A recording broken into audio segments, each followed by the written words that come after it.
This video will teach you how to overcome lust using the timeless teachings of Stoic philosophy. In particular, we will dive into 3 essential techniques to overcome any desire. These techniques were used by ancient Stoic philosophers such as Marcus Aurelius, Seneca, and Epictetus. We will be wise to heed the words of these philosophers, as they were well known for exercising self-discipline and moderation when faced with desires. With that said, let's get right into it. For Technique 1, evaluate the consequences. The Stoics constantly would envision the consequences of acting on any desire and determine if it would serve them in the long run.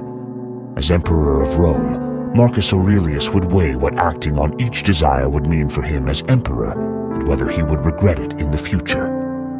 By breaking down your desires, such as lust, into a form of functional analysis or pros and cons, we can make a more rational decision on them. So when faced with a strong desire such as lust, ask yourself, what are the long-term pros and cons of acting on this desire? Maybe even write them down if you can. By understanding the consequences, we are no longer a slave to our desires. If you're sticking around, it's a sign you're captivated by this video. Don't forget to hit the like button and subscribe for similar content in the future.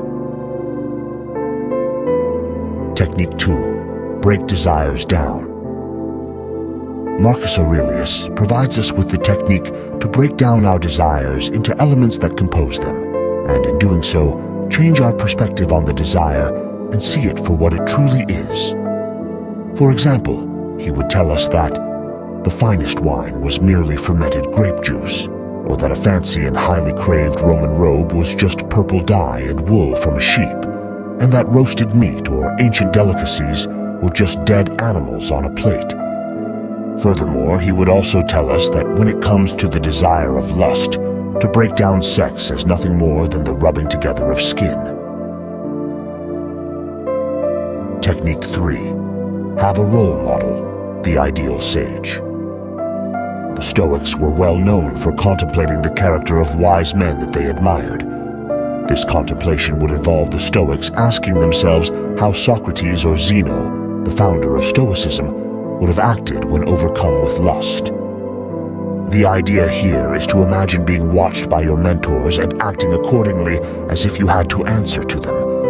Once you have imagined a role model you admire, ask yourself the following 3 questions when faced with complex desires such as lust. 1. What would your role model tell you to do?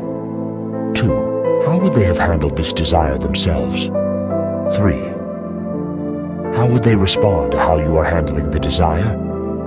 Freedom is secured not by the fulfilling of men's desires, but by the removal of desire. Epictetus. There you have it then. That is how we overcome desires using the teaching of Stoicism. The point here is that we don't need to obliterate our desires, but rather just moderate them. I would love to hear your thoughts on this topic. Feel free to drop a comment below or follow me for more ancient wisdom. If you're finding this video enjoyable, don't forget to like and subscribe for similar content. Share your victories in overcoming desires by dropping a comment below.